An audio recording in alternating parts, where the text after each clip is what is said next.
앞선 편에서 유방암이 뇌로 전이했을 때 어떻게 치료하는지 설명을 드렸습니다. 쉽지 않은 내용인데 끝까지 봐주신 분들이 많았던 것 같습니다. 오늘은 뇌전이가 있을 때도 사용할 수 있는 새로운 항암제에 대해 말씀드려 볼까 합니다. 궁금하신 분들은 끝까지 시청해주세요. 바로 돌아오겠습니다. 안녕하세요. 저는 딴짓하는 병리쌤입니다. 아픈데 웃잡고 채널을 방문해 주셔서 감사합니다. 우선 시청하기 전에 구독과 알림 설정 꼭 눌러주세요. 자, 그럼 시작해 볼까요?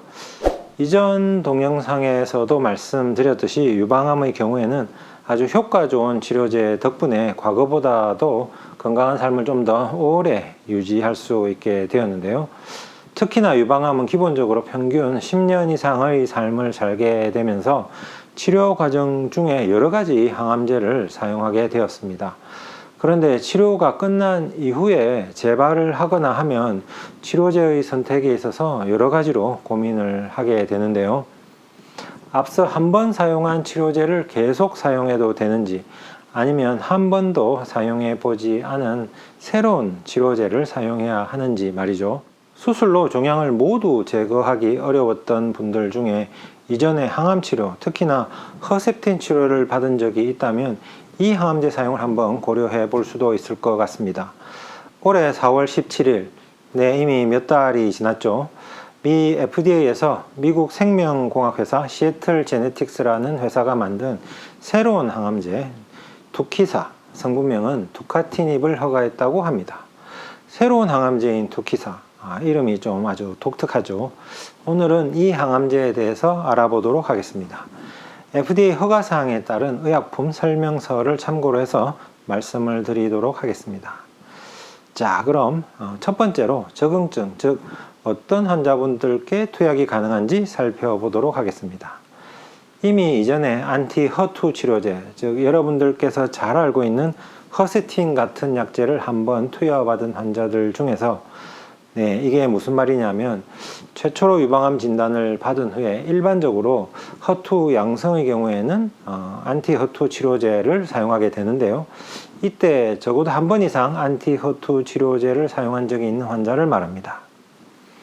이런 환자들 중에서 종양을 완전히 제거하기 어렵거나 아니면 전이된 유방암 환자를 대상으로 합니다. 어쨌거나 기본적으로 이 약을 처방받으려면 허투 양성이어야 하고요.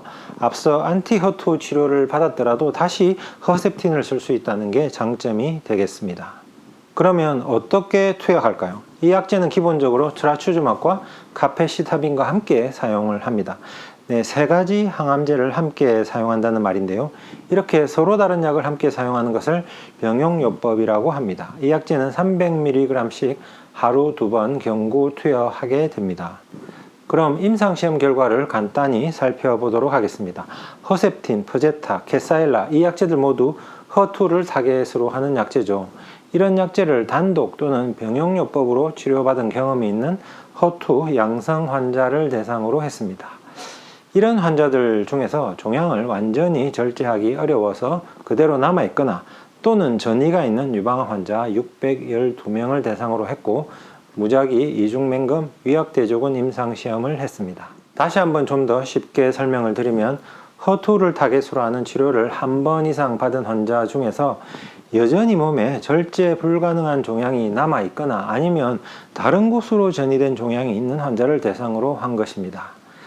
그리고 특이하게도 대상자 환자의 48%는 뇌전이가 있거나 뇌전이 병력을 가지고 있었다고 합니다. 환자군은 트라추즈막 카페시타빈으로만 치료받은 환자와 비교해서 이를 흔히 대조군이라고 하죠.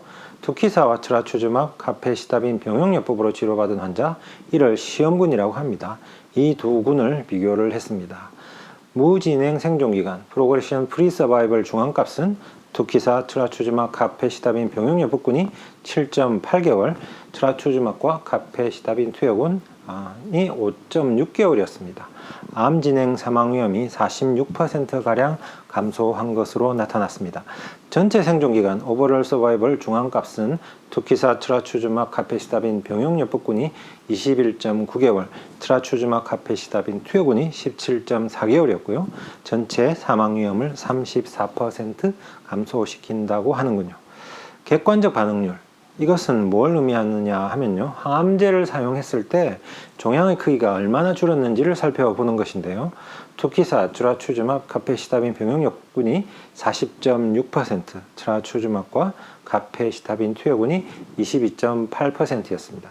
즉 투키사 병용요법 항암제를 사용했을 때 종양의 크기가 더 많이 줄었다는 의미가 되겠습니다. 뇌전이가 있는 환자군에서는 투키사 병용요법군의 무진행 생존기간 중앙값은 7.6개월, 대조군은 5.4개월로 암 진행 사망 위험을 52%나 감소시켰다고 합니다. 그럼 이 약의 치료 기전은 어떻게 될까요? 투키사는 기본적으로 HER2의 타이로신 카이네이즈 인히비터인데요. 투키사는 HER2와 HER3의 인산화 과정을 억제함으로써 세포 증식을 일으키는 신호 전달을 방해하게 됩니다.